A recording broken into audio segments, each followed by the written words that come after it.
Respondeu imediatamente: Antes bem-aventurados aqueles que ouvem a palavra de Deus e a observam. Cremos mesmo que nenhum santo queira ser louvado, mas sim estudado, compreendido e seguido.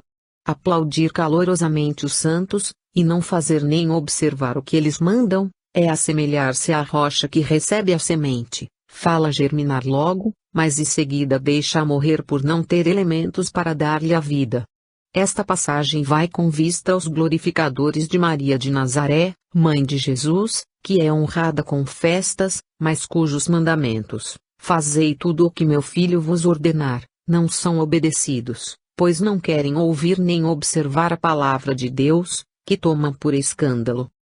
Os melhores meios de ovacionar a Jesus consistem no estudo da sua doutrina e na observância dos seus preceitos de vida eterna. 18. O sinal de Jonas. Como afluíssem as multidões, começou a dizer: Esta é uma geração perversa, pede um sinal, e nenhum sinal se lhe dará, senão o de Jonas. Pois assim como Jonas foi um sinal para os ninivitas, assim também o Filho do Homem o será para esta geração. A rainha do sul se levantará no juízo, juntamente com os desta geração, e os condenará, pois veio dos confins da terra para ouvir a sabedoria de Salomão. Os ninivitas se levantarão no juízo juntamente com esta geração, e a condenarão, porque se arrependeram com a pregação de Jonas, e aqui está quem é maior do que Jonas. Lucas 11, 29 a 32. Chegaram os fariseus e saduceus e pediram um sinal do céu a Jesus, para o experimentar. Mas ele respondeu: À tarde dizeis, teremos bom tempo porque o céu está avermelhado, e pela manhã, hoje teremos tempestade, porque o céu está de um vermelho sombrio. Sabeis, na verdade, discernir o aspecto do céu e não podeis discernir os sinais dos tempos? Uma geração má e adúltera pede um sinal, e nenhum sinal se lhe dará, senão o de Jonas. E deixando-os se retirou. Mateus, XVI, 1 a 4, saíram os fariseus e começaram a discutir com ele, procurando obter dele um sinal do céu, para o experimentarem. Ele, dando um profundo suspiro em espírito, disse: Por que pede esta geração um sinal? Em verdade vos digo que a esta geração nenhum sinal será dado. E deixando-os, tornou a embarcar e foi para o outro lado. Marcos 7, 11 a 13, eles lhe perguntaram: O que devemos fazer para praticar as obras de Deus? Respondeu-lhes Jesus: A obra de Deus é esta, que creiais naquele que ele enviou. Perguntaram-lhe, pois, que milagres operas tu para que o vejamos e te creiamos? Que fazes tu? Nossos pais comeram o maná do deserto, como está escrito, deu-lhe a comer o pão do céu. Replicou-lhes Jesus: em verdade vos digo, não foi Moisés quem vos deu o pão do céu, mas meu Pai é quem vos dá o verdadeiro pão do céu, porque o pão de Deus é o que desce do céu e dá vida ao mundo. Disseram-lhe então: Senhor, dá-nos sempre desse pão. Declarou-lhes Jesus: Eu sou o pão da vida, o que vem a mim de modo nenhum terá fome, e o que crê em mim nunca, jamais, terá sede. Mas eu vos disse que vós me tendes visto e não credes. Todo o que meu Pai me dá virá a mim, e o que vem a mim, de modo nenhum o lançarei fora, porque eu desci do céu, não para fazer a minha vontade, mas a vontade daquele que me enviou. A vontade daquele que me enviou é esta, que eu nada perca de tudo o que ele me tem dado, mas que eu o ressuscite no último dia. Porque esta é a vontade de meu Pai, que todo o que vê o Filho do Homem e nele crê, tenha a vida eterna, e eu o ressuscite no último dia. Os judeus, pois, murmuravam dele porque dissera: Eu sou o pão que desci do céu, e perguntaram: Este não é Jesus, o filho de José, cujo pai e mãe nós conhecemos? Como, pois, diz agora, desci do céu? Respondeu-lhes Jesus: Não murmureis entre vós. Ninguém pode vir a mim, se o Pai que me enviou o não trouxer, e eu o ressuscitarei no último dia. Está escrito nos profetas, e serão todos ensinados por Deus: todo aquele que do Pai tenha ouvido e aprendido, vem a mim. Não que alguém tenha visto o Pai. Em verdade vos digo, quem crê, tem a vida eterna. Eu sou o pão da vida. vossos pais comeram o maná no deserto e morreram. Este é o pão que desce do céu, para que o homem coma dele e não morra. Eu sou o pão vivo que desce do céu, se alguém comer deste pão viverá eternamente, e o pão que eu darei pela vida do mundo é a minha carne. Disputavam, pois, os judeus entre si, dizendo, como pode este homem dar-nos a comer sua carne? Respondeu-lhes Jesus, em verdade vos digo, se não comerdes a carne do Filho do Homem e não beberdes o seu sangue não tendes a vida em vós. Quem come a minha carne e bebe o meu sangue tem a vida eterna, e eu o ressuscitarei no último dia. Porque a minha carne é verdadeira comida e o meu sangue verdadeira bebida. Quem come a minha carne e bebe o meu sangue permanece em mim e eu nele. Assim como meu Pai que vive, me enviou, eu também vivo pelo meu Pai, assim, quem de mim se alimenta, também viverá por mim. Este é o pão que desceu do céu, não é como o pão de vossos pais, que comeram e morreram, quem come este pão, viverá eternamente. Estas coisas disse ele quando ensinava na sinagoga de Cafarnaum. Muitos dos seus discípulos ouvindo isto, disseram, duro é este discurso, quem o pode ouvir? Mas Jesus, sabendo por si mesmo que seus discípulos murmuravam das suas palavras, disse-lhes: isto vos escandaliza? Que seria se vós visseis, o Filho do Homem subir aonde estava antes? O Espírito é o que vivifica, a carne para nada aproveita, as palavras que eu vos tenho dito são Espírito e vida. João, 29-63, a história de Jonas acha-se contida no Antigo Testamento, no livro deste profeta, constante de 4 pequenos capítulos. Resumamo-la: depois da morte de Eliseu, os dons proféticos explodiram em Jonas, e foi ele enviado pelo Espírito-chefe de Israel a Nínive, onde o povo vivia em grande dissolução, a fim de fazer que aquela gente se arrependesse e mudasse sua norma de proceder. Nínive, capital do Império da Assíria, vivia, de fato, mergulhada, como se observa hoje em nosso país, na impiedade e na idolatria. Jonas tinha conhecimento de tudo e desejava mesmo, segundo se depreende do seu livro, ver Nínive arrasada. O profeta não se conformou, primeiramente, com as ordens que recebera do alto, muito aborrecido da missão de que fora revestido, saiu de sua cidade para Tarsi, comprou passagem e embarcou. Em alto mar fez-se um grande vento e caiu uma tempestade. Todos atribuíam aquele fenômeno a uma ação superior que tinha por motivo algum dos tripulantes ou passageiros do barco. Lançaram sortes para ver quem era causador daquele mal e a sorte indicou Jonas. Este, arrependido de haver contrariado as ordens que receberas, disse que desejava ser lançado ao mar. A ordem foi executada e a tempestade cessou, como por encanto. 3 dias depois Jonas era atirado às praias de Nínive. Não se sabe como, mas o profeta dizia que viera num ventre de um grande peixe, quem sabe algum bote o levou à praia. Jonas rende, então, uma sentida ação de graças pelo seu salvamento, faz uma prece muito tocante, e, novamente, ouve a voz que lhe ordena entrar em Nínive, que da praia ainda distava 3 dias de viagem.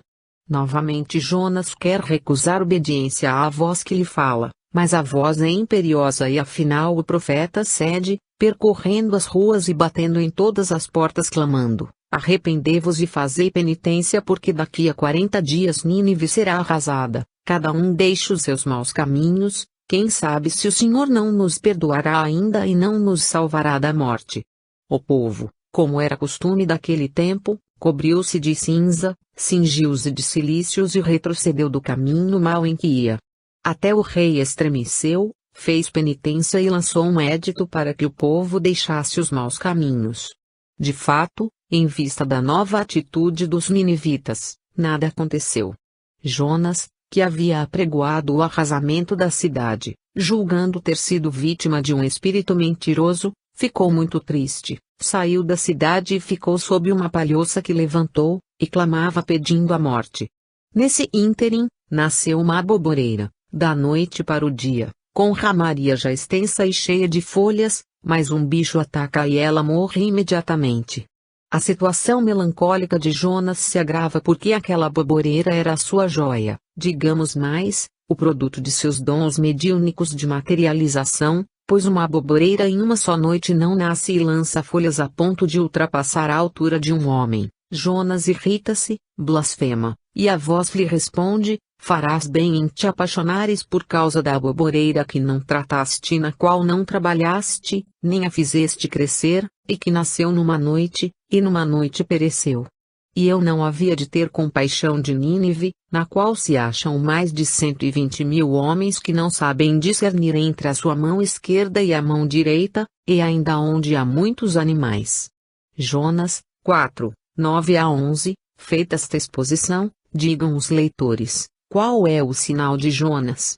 Haverá alguém que afirme lembrar ou representar ele algum dogma ou sacramento do romanismo ou do protestantismo? Não está peremptoriamente esclarecido ser a pregação da fé, para a mudança de vida, para a regeneração, o abandono da idolatria e dos pagodes que embriagam os sentidos e afastam os homens dos seus deveres religiosos. Não representará, também, o sinal de Jonas, o mesmo sinal que Jesus deu de vida eterna, de ressurreição, aparecendo depois de sua morte corporal e prosseguindo em sua missão de ensinar, como Jonas após 3 dias de naufrágio apareceu aos ninivitas para levar-lhes a salvação.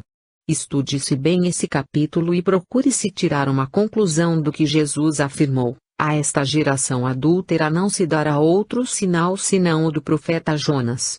Prossigamos na elucidação dos demais versículos que precedem a pregação de Jonas, citados por Lucas. Referindo-se à rainha do sul, que outra não era senão a rainha de Sabá, pois foi esta que saiu dos confins da terra para ouvir a sabedoria de Salomão, Jesus deu a entender que o espírito dessa mulher voltaria a encarnar-se no mundo por ocasião do julgamento daquela geração que lhe pedia sinais, e, juntamente com os espíritos dos ninivitas, condenaria tal geração. Realizar-se-ia já esta profecia? Quem seria essa mulher? Quais seriam os ninivitas? Mas, não entremos nessas indagações, pois que somente nos compete realçar o espírito do cristianismo. O inegável é que os condenados não podem deixar de ser outros, senão os que, pelas suas ideias e norma de proceder, não estão de acordo com os ensinamentos de Jesus, os que substituíram a glória de Deus pela glória dos homens, os que amam mais a criatura do que o Criador, os que puseram outro fundamento na religião, excluindo dela Jesus Cristo.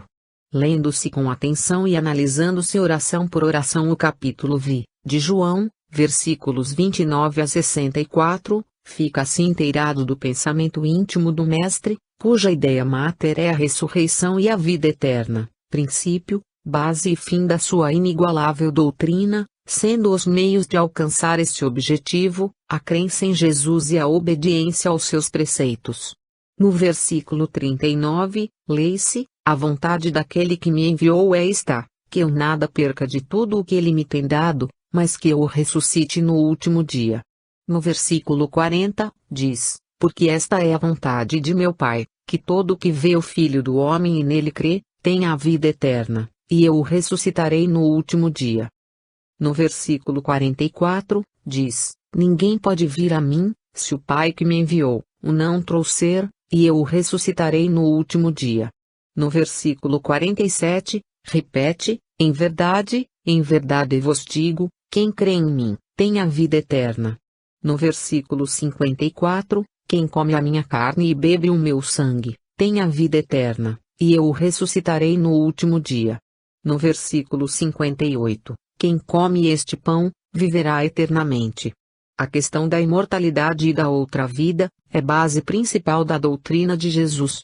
Os seus discípulos haviam de ter absoluta certeza da imortalidade, porque o Mestre, como aliás aconteceu, não deixaria de dar-lhes todas as provas de que eles necessitassem para que tivessem uma fé científica comprovada pelos fatos, de que a imortalidade, a vida eterna não era um dogma que ele impunha, mas sim um testemunho de que a sua doutrina era de Deus, era o pão que havia de dar às almas o alimento da crença na vida eterna, na imortalidade.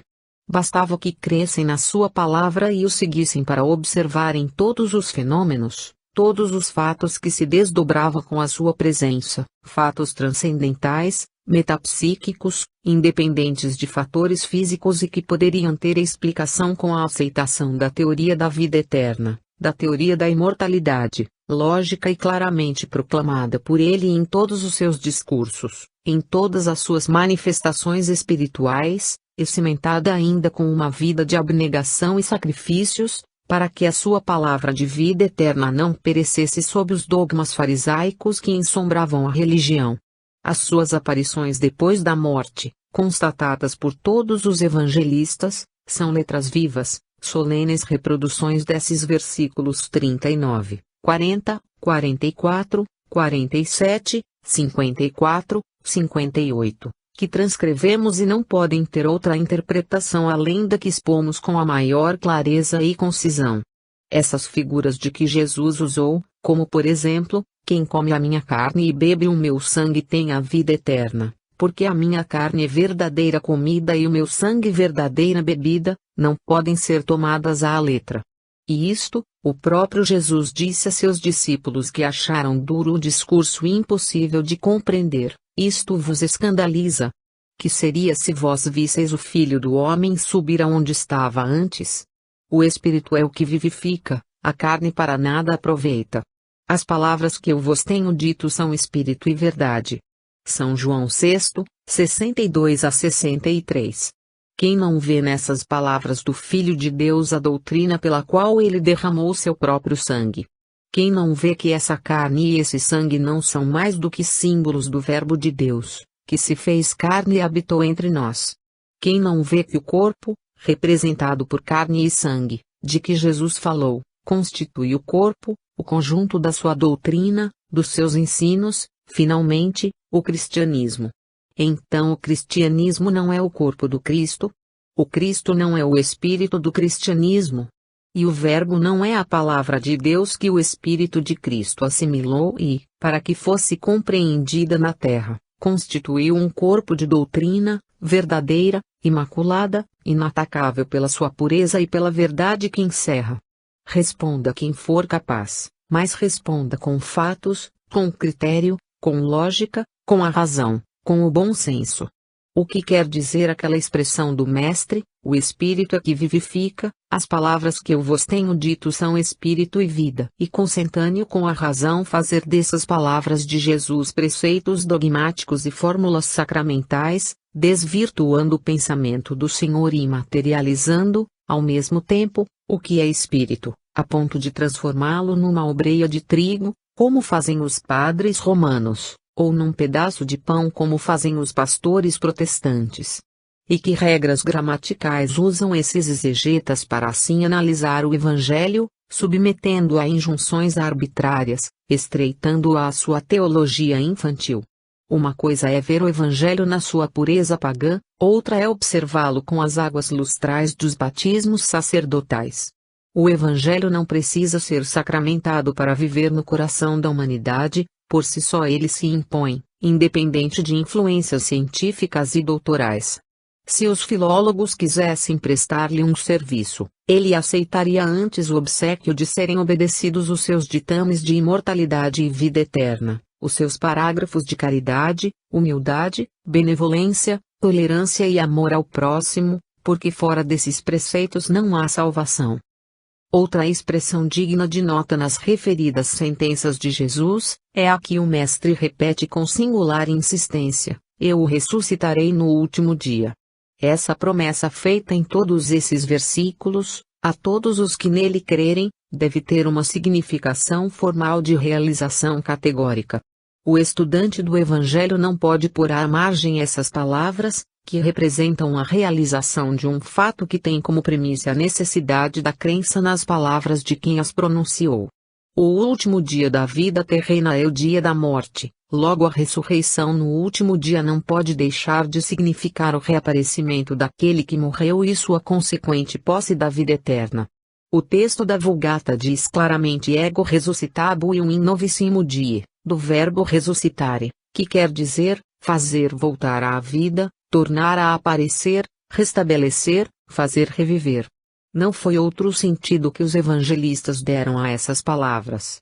A expressão ressurreição está intimamente ligada às aparições de Jesus, como se depara muito bem no capítulo 20 de João, versículo 9, porque não compreendiam a Escritura, que era necessário ressuscitar ele dentre os mortos. A palavra ressurreição não tem mesmo outra significação evangélica, que voltar à vida, tornar a aparecer, restabelecer-se, reviver. Indo as santas mulheres ao sepulcro, diz Lucas 24, 5, ficaram perplexas por não terem encontrado o corpo de Jesus e por aparecerem dois varões com vestes resplandecentes, que lhes disseram: por que buscais entre os mortos ao que vive? Ele não está aqui, mas ressuscitou, sed surrexite. Em Marcos, capítulo XVI, 8-11, disse: surgens autem mané, prima sabati, aparuite primo Mariae Magdalenae, de quae gesserati septim daimonia. Havendo ele ressuscitado de manhã cedo, no primeiro dia da semana, apareceu primeiramente a Maria Madalena, da qual havia expelido 7 demônios. E acrescenta, ela foi noticiá-lo aos que haviam andado com ele, os quais estavam em lamento e choro, estes, ouvindo dizer que Jesus estava vivo e que tinha sido visto por ela, não acreditaram. O trecho de Mateus não é menos categórico e claro. É assim que diz o evangelista no capítulo 28, 5. O anjo disse às mulheres: não temais vós, porque sei que procurais a Jesus, que foi crucificado, ele não está aqui, porque ressuscitou, como disse, vinde e vede o lugar onde jazia. Ide depressa dizer aos seus discípulos que ele ressuscitou dos mortos e vai adiante de vós para a Galileia, e lá o vereis.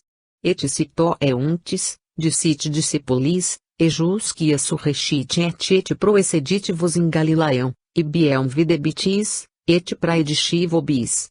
Paulo na Epístola aos Coríntios, capítulo 15, é bem explícito sobre a ressurreição de Cristo e a ressurreição dos mortos, e diz claramente, para quem tiver olhos de ver, que o evangelho por ele anunciado, evangelho da salvação que ele recebeu e anunciou, é justamente este, que Cristo morreu por nossos pecados segundo as Escrituras, e que foi sepultado, e que foi ressuscitado ao terceiro dia, segundo as Escrituras, e que apareceu a Cefas e então aos 12, depois apareceu a mais de 500 irmãos de uma só vez, depois apareceu a Tiago, então a todos os apóstolos, e por último de todos, apareceu a mim também como a um abortivo.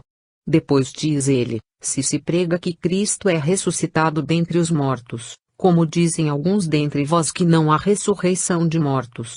Se não há ressurreição de mortos, nem Cristo é ressuscitado, é logo vã a nossa pregação e também a nossa fé.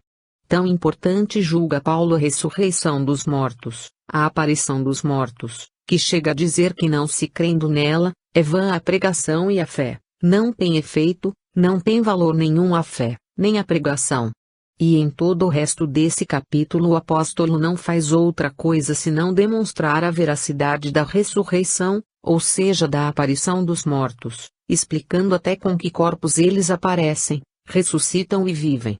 Diz que o homem não traz só a imagem do corpo terreno, mas também a imagem do corpo celestial, versículos 48 a 49, e é com este que aparece, que ressuscita, que revive. Conclui-se, de tudo isso, que o sinal de Jonas é a pregação do Evangelho no espírito que vivifica, e não na letra que mata. Conclui-se mais, que a ressurreição, a aparição, ou antes, as aparições de Jesus, também são sinal de Jonas. Pois, assim como Jonas apareceu em Nínive depois do naufrágio, Jesus também apareceu aos discípulos e a muita gente, depois da morte. Conclui-se ainda mais que crer em Jesus não é só proferir a palavra creio.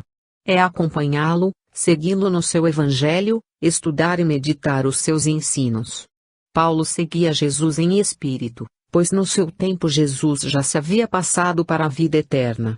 Entretanto, não há quem conteste que a doutrina de Paulo é a inspiração de Jesus, que não abandonava Paulo, porque Paulo o seguia. E tão firme estava o apóstolo da luz na sua fé de que Jesus o assistia, que afirmava peremptoriamente, já não sou mais eu quem vive, mas Jesus que vive em mim e faz todas as obras.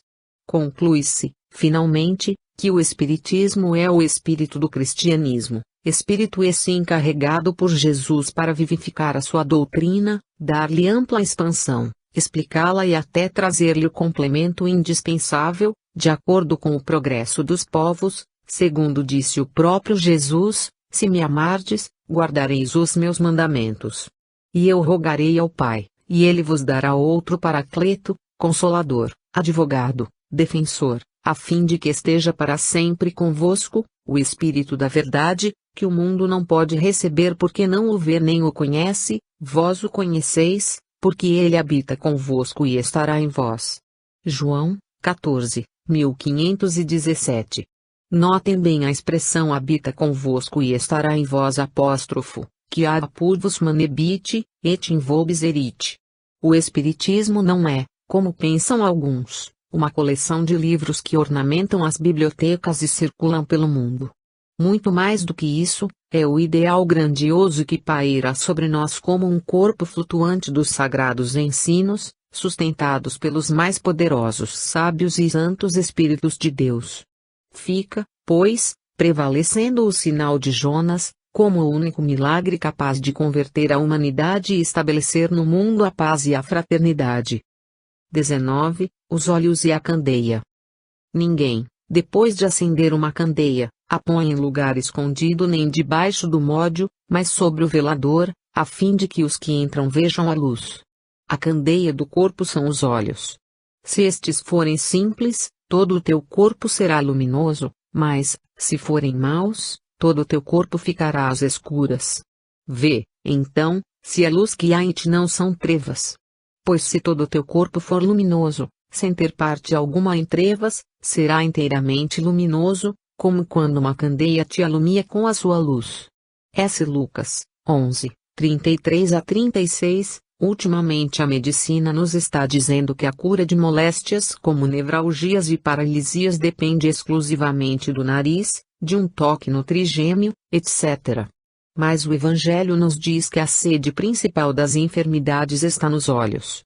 Em todo o caso, a medicina já vem vindo, já está mais perto da verdade do que quando dizia que estava nas pernas ou nos pés. Dos 5 sentidos, os olhos constituem o órgão predominante do corpo. Basta dizer que o homem vê pelos olhos e não pelo nariz. Se não houvesse olhos não havia necessidade de espelhos. E todas as belezas e mazelas passam primeiramente pelos olhos para depois irem ao cérebro e serem transmitidas, por este, à alma. A perfeição dos olhos é indispensável para a perfeição do cérebro e perfeição do espírito. Quem tem olhos maus não pode ter cérebro bom e espírito equilibrado, pois uma objetiva defeituosa não pode dar, à chapa, uma imagem perfeita. Objetiva sem luz, há de forçosamente transmitir trevas à chapa, e toda a máquina fotográfica fica prejudicada e insuficiente para o mister, exclusivamente por causa dos olhos, a objetiva. Dizem que os olhos de Jesus eram tão luminosos e belos, que, certo dia, aproximando-se de um cão morto que todos os circunstantes execrava com palavrões, disse: mas como seus dentes são belos. Enquanto os demais só viam a podridão do pobre animal, o divino Filho de Deus só viu o que ele tinha de bom. Maravilhosos olhos! Como deveriam ser luminosos e belos! E como seria o seu corpo, radiante, feito de luz e de amor! Os olhos têm grande influência sobre o corpo.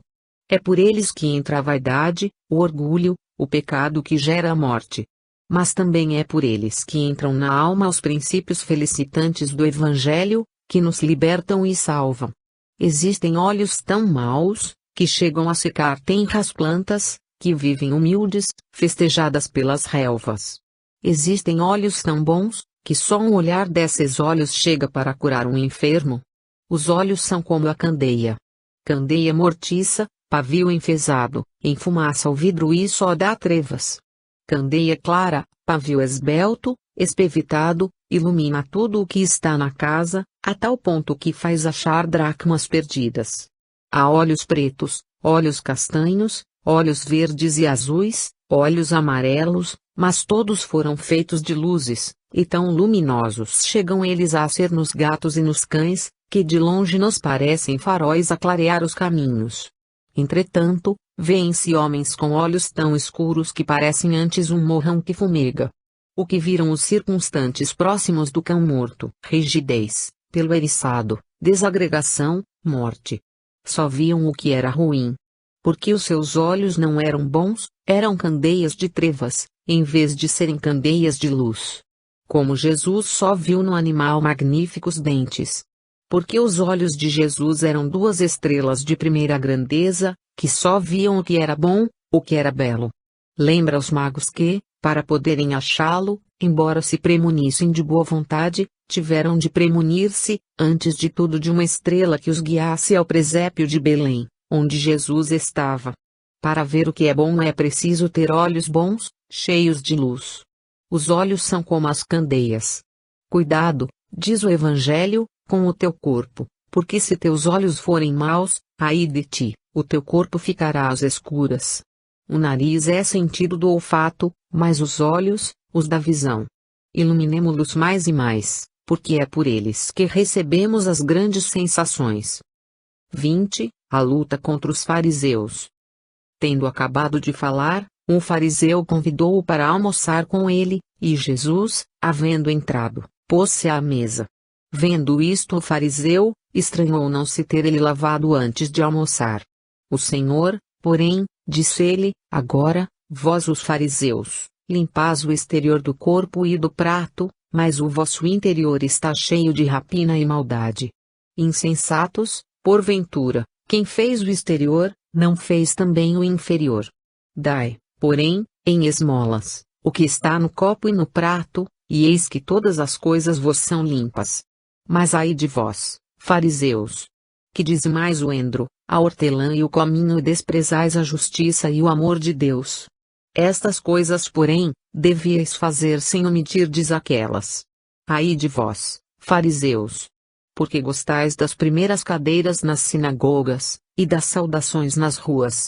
Ai de vós, porque sois semelhantes aos túmulos que não aparecem, sobre os quais andam os homens sem o saberem. Então lhe disse um dos doutores da lei: Mestre, falando tu assim, a nós também nos insultas. Respondeu Jesus: ai de vós também, doutores da lei. Porque carregais os homens com fardos difíceis de suportar, e vós nem com um dedo vos tocais. Ai de vós, porque erigis os túmulos dos profetas que os vossos pais mataram. Assim dais testemunho e consentis nas obras de vossos pais, porque eles os mataram, e vós lhes erigis os túmulos. Por isso também disse a sabedoria de Deus: enviar-lhes-ei profetas e apóstolos, e a alguns deles matarão e a outros perseguirão, para que a esta geração se peça conta do sangue de todos os profetas, derramado desde a fundação do mundo, desde o sangue de Abel, até o sangue de Zacarias, que foi morto entre o altar e o santuário. Sim, eu vos digo que se pedirá conta a esta geração. Ai de vós, doutores da lei, porque tirastes a chave da ciência, e vós mesmos não entrastes, e impedistes os que entravam. Ao sair dali Jesus, os escribas e fariseus começaram a apertá-lo fortemente e a importuná-lo com perguntas sobre muitos assuntos, armando-lhe ciladas a fim de o apanhar em alguma de suas respostas. Lucas 11, 37 a 54. Nada nos confrange mais o coração do que uma humilhação injusta. A censura humilhante da injustiça chega a revoltar os mais puros corações. E momentos há em que a complacência com a injustiça constitui grande falta de caridade. Após uma tocante exortação de Jesus a seus discípulos e à multidão que o ouvia, um fariseu convida-o para almoçar. O Nazareno, que encarava os homens e as coisas pelo lado bom, acede ao convite, entra, senta-se à mesa, e o primeiro menu que lhe oferece o dono da casa é perguntar-lhe por que não se havia lavado antes de vir para a mesa. De modo que Jesus não foi convidado para almoçar, foi convidado para ser injustamente humilhado e maltratado por quem, alguns minutos antes, havia assistido a uma parte dos seus belos ensinamentos. Que fazer diante de tal conjuntura? Deixar-se vilipendiar? Deixar-se triturar? Deixar-se desmoralizar por um grosseirão, que tinha o dever de respeitar a todos, de ser educado, correto, civil. Perder a bela ocasião de ensinar a quem precisava aprender? Não, Jesus não era um covarde, não era um tímido, não era um subserviente passiva. Sua humildade era altaneira, sua mansidão era cheia de atividade e sua bondade não chegava ao extremo de renunciar o espírito de justiça que o caracterizava. Além de tudo, devia defender sua integridade moral, precisava manter-se à altura da sua doutrina, que não podia ser rebaixada na sua pessoa. Se era costume, naquele tempo, quando chegava um hóspede para comer ou dormir, os próprios fariseus e doutores da lei oferecerem água para os pés, água para o rosto e para as mãos, como aquele fariseu que nenhuma oferta fez poderia admirar-se e questionar com Jesus sobre o não ter-se ele lavado, se foi justamente por falta dessa cortesia e oferecimento de água que Jesus, por condescendência e humildade, sentou-se à mesa sem se lavar.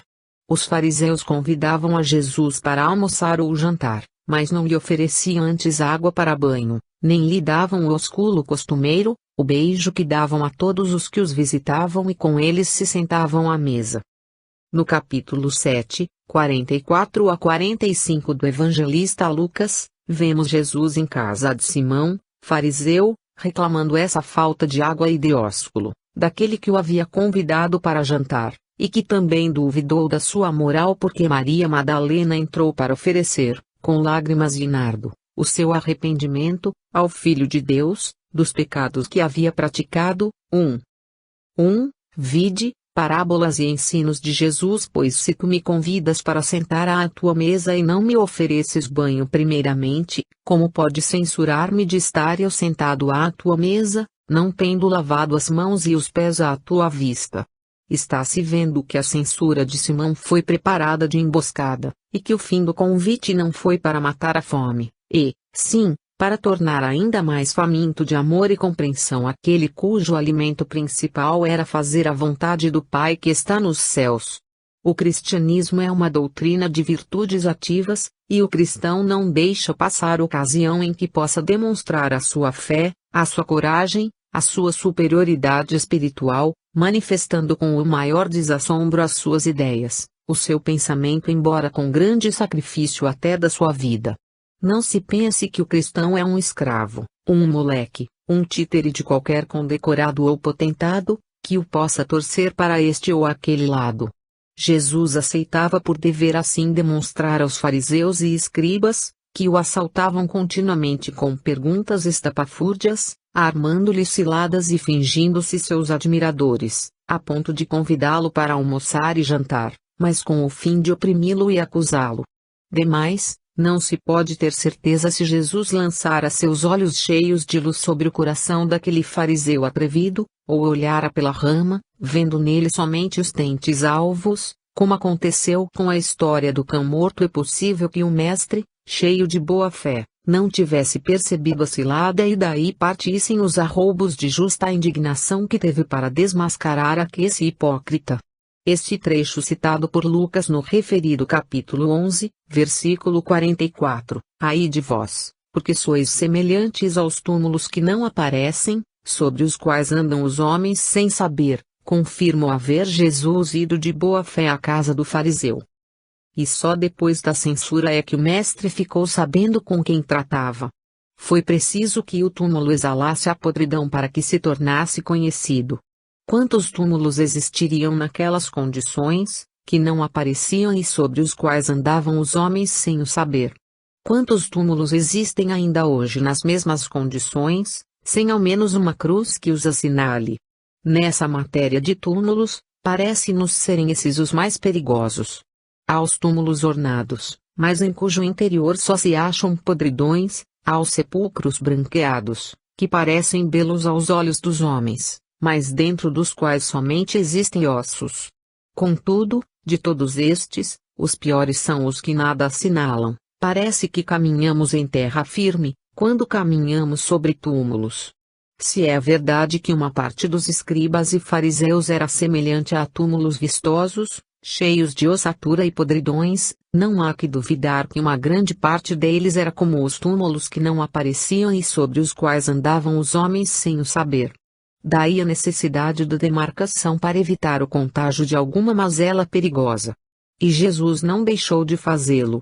Quantos modernos fariseus e escribas necessitam atualmente da mesma lição? Quantos deles pagam o dízimo do endro, da hortelã e do cominho e se esquecem da justiça e do amor de Deus?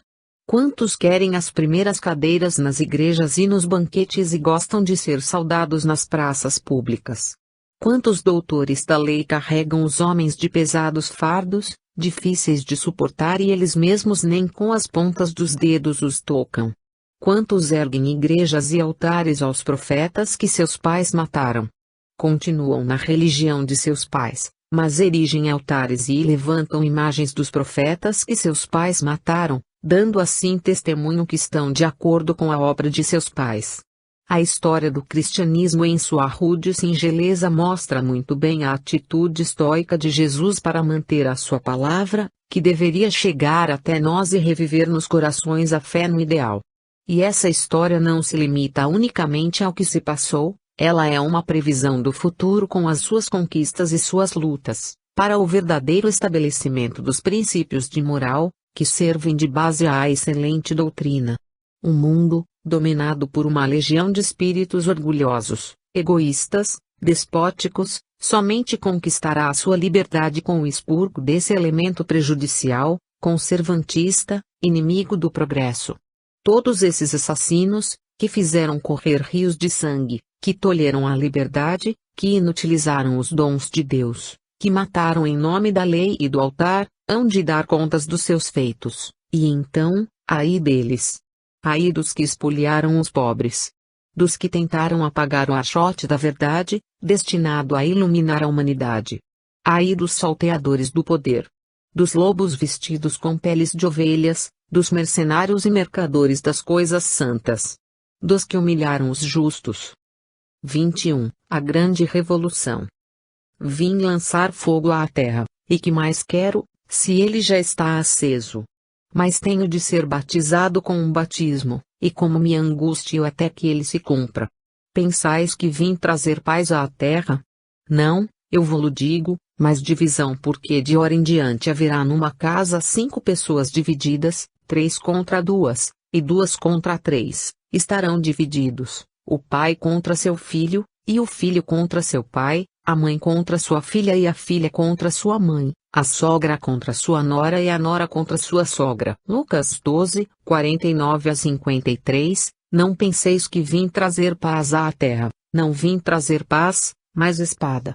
Pois vim causar a divisão entre o filho e seu pai, entre a filha e sua mãe, entre a nora e a sua sogra.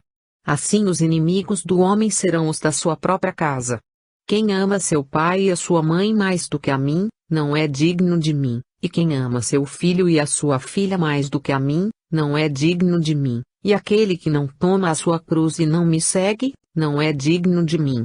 O que acha a sua vida, perdê-la-á, mas o que perde a sua vida por minha causa, acha-la-á. Mateus, X, 34 a 39. Jesus foi o maior revolucionário que apareceu no mundo. Espírito incomparável em sabedoria e em virtudes, foi ele escolhido no Conselho Supremo para trazer a lei da reforma social à terra, para que possam imperar no lar, na sociedade, nas nações, os preceitos de amor recíproco em plena atividade para a evolução da humanidade. Restritos a um código de condenação, que ordenava o apedrejamento dos faltosos em praça pública, e, em face dos delitos, dava sentenças dente por dente, olho por olho, a humanidade completamente paralisada em seus anelos, permaneceria em estado de embrutecimento se o cristianismo, revogando todas essas leis antiquadas, não abrisse as almas, preparadas para os grandes surtos, as ovelhas desgarradas de Israel, novos horizontes de vida que as atraísse para um progresso mais consentâneo ao direito das gentes. A revolução operada pelo cristianismo é tão substancial e maravilhosa que chegou a fechar uma época da história, pois antes dele predominou, durante centenas de anos, a lei mosaica, mal interpretada pelos detentores do poder, representados pelos doutores da lei, os escribas, os fariseus, os sacerdotes do judaísmo. A palavra de Jesus revolucionou os espíritos, a luta se fez e até hoje prossegue a sua ação benéfica, expurgando da religião os conceitos e preconceitos funestos que têm prejudicado a família, dividido a sociedade e estabelecido a guerra entre as nações. As velhas ideias, acendradas de orgulho e falso saber, continuam até hoje a endeusar o vício e a oprimir a virtude. Entretanto, se o grande missionário não tivesse deliberado baixar à terra, para trazer a nova lei do amor, que começa a ser compreendida por muitos espíritos de boa vontade, permaneceríamos ainda em plena escuridão e sob o despotismo dos escravizadores de consciências. A Revolução Cristã, não há dúvida, tem ocasionado carnificinas e tem feito correr rios de sangue, porque o batismo do fogo e da espada é o emblema que ornamenta a fronte de todos os que, tirando a humanidade do círculo vicioso que tem por costume limitá-la, provoca reação tenaz e homicida nos que materializaram os seus princípios e cristalizaram as suas virtudes. Não que a Revolução Cristã seja uma revolução cruenta, nem que seus apóstolos, armados de espada e bacamarte, dizimem populações e incendiem cidades. Muito ao contrário, eles são os cordeiros atacados por lobos vorazes sem alma, sem coração e prontos sempre a beberem o sangue das suas vítimas.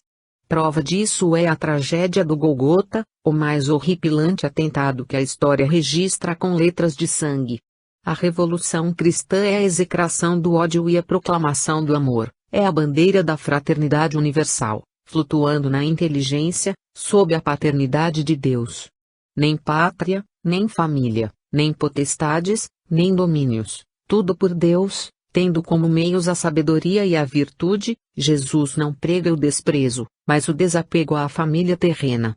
Amar o pai, a mãe, os irmãos, a esposa, o marido, não significa estar de tal modo preso a eles que não se possam levar a efeito as realizações espirituais. Segundo o bom conceito evangélico, o cristão dá a César o que é de César, e a Deus o que é de Deus.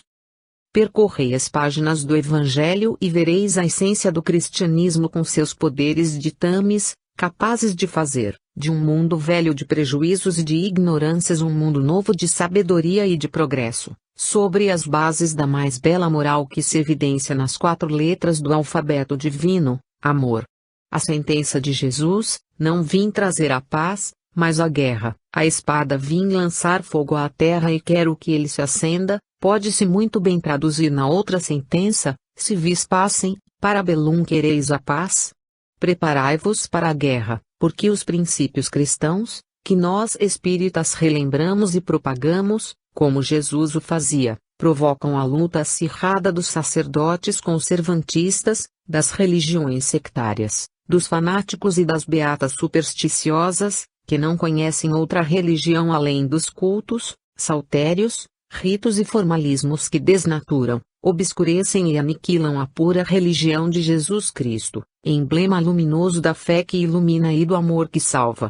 E o que representa essa divisão na família e dissensão social, senão a ignorância da lei de Deus e a guerra sem trégua que o espírito sectário move contra a religião universal da ordem da harmonia, da caridade, do perdão, da humildade, instituída na terra pelo Cristo. A grande revolução começou em Belém, estendeu-se pelo mundo todo, mas estamos certos de que o maior revolucionário de todos os tempos, Jesus Cristo, sairá triunfante, porque o bem há de forçosamente vencer o mal, e o progresso, agitando as massas, lhes abrirá os olhos para o cumprimento dos supremos desígnios. Se vis pacem, para bellum, se quisermos a paz, preparemo-nos para a guerra e armados da espada da fé, com a couraça da caridade, e a chama sagrada da esperança, lancemos o fogo do amor do próximo nos corações, porque é chegado o tempo dos Espíritos do Senhor serem conosco e fazerem brilhar em todas as almas a verdade da imortalidade. 22. A prisão e o inferno. Quando, pois, vais com o teu adversário ao magistrado, faze o possível para te livrar dele no caminho, para que não suceda que ele te arraste ao juiz, e o juiz te entregue ao meirinho e o meirinho te lance na prisão. Digo-te que não sairás dali até pagares o último ceitil. Lucas 12, 58 a 59, harmoniza-te sem demora com o teu adversário enquanto estás no caminho com ele, para que não suceda que o adversário te entregue ao juiz, o juiz ao oficial de justiça, e sejas recolhido à prisão. Em verdade te digo que não sairás dali até pagares o último ceitil. Mateus, v. 25 a 26. Estas duas passagens evangélicas constituem a antítese do inferno eterno, proclamado pelas igrejas romana e protestante. Já tratemos muito desse assunto no livro Diabo e a Igreja, em face do cristianismo, mas não será demais lembrar, em vista dos dois trechos acima transcritos, da insubsistência do dogma do inferno, sobre o qual se alicerça esse elemento sectário, que diz representar o Cristo na terra. Cada um é julgado por suas obras, e cada qual tem o mérito ou demérito das mesmas obras. Ninguém pode ter salário superior ao serviço que fez, ninguém pode receber castigo maior do que o crime que cometeu. Não é preciso estudar direito, nem teologia, para compreender essa verdade que é intuitiva. E tão intuitiva é, que a nossa legislação suprimiu a pena de morte, assim como suprimiu as galés perpétuas que faziam parte do velho código elaborado pelo elemento clerical, impregnado da ideia do inferno eterno. A tendência evolutiva da lei não é mais para o castigo, mas sim para a correção. Por isso é que afirmamos que Deus não castiga, corrige. Vemos atualmente em nossas penitenciárias, por exemplo, o espírito que aí predomina. Um indivíduo pratica um crime, é condenado pelo júri à pena máxima, 30 anos. Vai cumpri-la na penitenciária. Nos primeiros tempos é submetido à prisão celular, para que seja observado, estudado, perscrutado. Conforme a ferocidade ou humildade que revele, ou fica entre as quatro paredes, ou solto da cela, para trabalhos manuais e de educação moral e intelectual. Em última análise, na cela ou fora da mesma ele recebe exortações morais. Se o comportamento e aplicação forem irrepreensíveis ele completará a metade do tempo na penitenciária, e, os demais 15 anos, ele os gozará em liberdade, isto é, será solto, tendo, como se diz, a cidade por mensagem, mas sob a inspeção das autoridades locais onde residir, tratando de si e de sua família até completar a pena. Época em que terá absoluta liberdade como todos nós. Eis o espírito da lei, segundo nos disse distinto diretor da penitenciária o Dr. Franklin Pisa. E se na terra a lei é assim concebida, com atenuantes e indulgências, como poderá deixar de ser assim no céu, onde a justiça não se pode afastar da misericórdia e do amor? Lei condenatória, eterna, inflexível, sem oportunidade de correção, mas puramente de vingança, é lei de infinita perversidade, de eterna maldade e que só pode ser concebida por gênios de igual jaez, perversos inquisidores, déspotas que não compreendem Deus, e se arvoram em senhores da inteligência, em escravizadores da razão para exercerem sua autoridade impunemente e manter o seu domínio no mundo. Repeli esses falsários, esses orgulhos que pretendem fazer da religião um instrumento de sua insensatez, de seu egoísmo bárbaro. Prevalece, como nos diz o justo Nazareno, a paga dos ceitis, que serão todos contados, e, quite o devedor, nenhum tormento suplementar sofrerá, porque Deus não pode fazer pagar 10 ceitis a quem só deve 5. Pago o último ceitil, paga está a dívida. Não há inferno, há condições e trabalhos para reparação e correção. 23. Seguir a Jesus. Disse João, Mestre, vimos um homem expelir demônios em teu nome e lhe o proibimos, porque não te segue conosco. Mas Jesus respondeu-lhe, não lhe proibais, pois quem não é contra vós, é por vós. Enquanto estavam no caminho, disse-lhe um homem, seguir-te-ei para onde quer que fores. Jesus respondeu-lhe, as raposas têm couvis, e as aves dos seus ninhos, mas o Filho do Homem não tem onde reclinar a cabeça. A um outro disse Jesus, segue-me, ele, porém, respondeu, deixa-me ir primeiro enterrar meu pai. Replicou Jesus, deixa que os mortos enterrem os seus mortos, tu, porém, vai e anuncia o reino de Deus. Disse ele ainda a um outro, seguir-te-ei, Senhor, mas deixa-me primeiro despedir-me dos que estão em minha casa. Respondeu-lhe Jesus: ninguém, tendo posto a mão no arado e olhando para trás, é apto para o reino de Deus.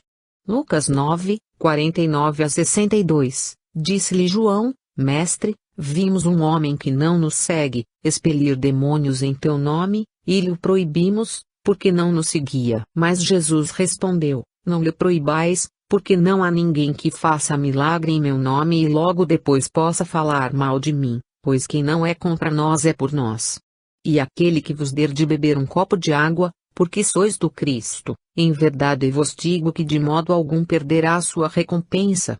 Mas quem puser uma pedra de tropeço no caminho de um destes pequeninos que creem, melhor seria que se lhe pendurasse ao pescoço uma grande pedra de moinho e que fosse lançado ao mar. Se a tua mão direita te servir de pedra de tropeço, corta-a, melhor é entrares na vida maneta, do que tendo duas mãos, ires para a geena, para o fogo inextinguível. Se teu pé serve de tropeço, corta-o, melhor é entrares na vida aleijado do que, tendo dois pés, seres lançado na geena, e se o teu olho te servir de pedra de tropeço, arranca-o, melhor é entrares no reino com um só de teus olhos, do que, tendo dois, seres lançado na geena. Pois cada um será salgado com fogo. O sal é bom, mas se o sal se tiver tornado insípido, com que haveis de restaurar-lhe o sabor? Tende sal em vós mesmos, e paz uns com os outros. Marcos 9, 38 a 50. Há muitas pessoas que, na aparência, mostram seguir a Jesus, mas, de fato, não o seguem, ao passo que, muitos que parecem não o seguir, estão a caminho com ele. Na parábola do samaritano temos o exemplo: quem está com a religião não é o judeu zeloso dos cultos, nem o levita exigente do seu código, mas o que pratica a caridade. Em matéria de espiritismo, quantos espíritas vivem em dissensão, até com aqueles a quem chamam de amigos?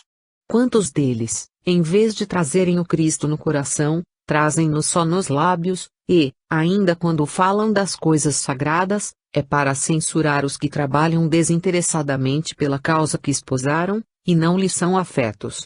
Falam do céu, mas estão sempre presos à terra, ao passo que existem muitos que falando da terra, fazem-no com o fim de se referirem ao céu.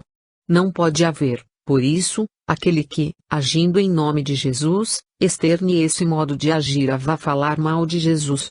Quem não é contra nós, é por nós, e, muitas vezes, aqueles que pensamos estar conosco são contra nós. Em nossa vida prática vemos de ter várias ocasiões de notar essa anomalia, própria de almas mal formadas de baixo critério e de caráter deficiente. Uns agem por interesse, outros por vaidade e desejo de conquistar saliências, e outros, ainda, inscientes de suas aptidões, sem estudo, sem preparo, são vítimas inconscientes de espíritos malévolos e adversários da doutrina, que entram no redil com peles de ovelhas, mas com o único intuito de fazer escândalo e prejudicar os elevados princípios que o Espiritismo ensina. É preciso ter muito bom discernimento para não magoar uns e não admitir outros como companheiros na nova jornada que empreendemos. Mas a pedra de toque principal para o discernimento dos que seguem a Jesus, não é a palavra simplesmente, mas a ação, porque a ação é o fruto, é o produto do coração, e a árvore se conhece pelos frutos. Não convém escandalizar este ou aquele sem se ter certeza do espírito que anima as intenções de cada um, porque poderíamos pôr tropeços a um obreiro da seara, encarregado pelo Senhor da execução de uma tarefa. É ainda o juízo que nos assiste fazer de um e de outro, deve ser revestido de tolerância, de indulgência, de espírito de benevolência, para que não aconteça justiçarmos erradamente e nos tornemos réus do mesmo juízo. A tarefa do cristão não é proibir a quem quer que seja expelir espíritos malignos, mas, sim, anunciar a todos que é chegado o reino de Deus e exercer sobre si mesma uma severa disciplina interna, a fim de se tornar digno desse reino de Deus que anuncia aos outros.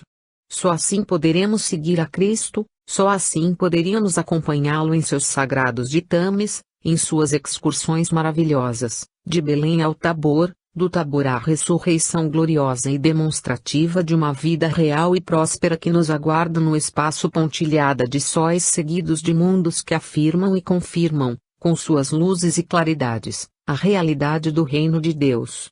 Não é seguindo imagens esculturadas por mãos de homens, nem com genuflexões infantis nas igrejas dos vendilhões que seguiremos a Cristo, não é na observância dos cultos arcaicos e retrógrados, que materializam a divindade, que seguiremos a Cristo,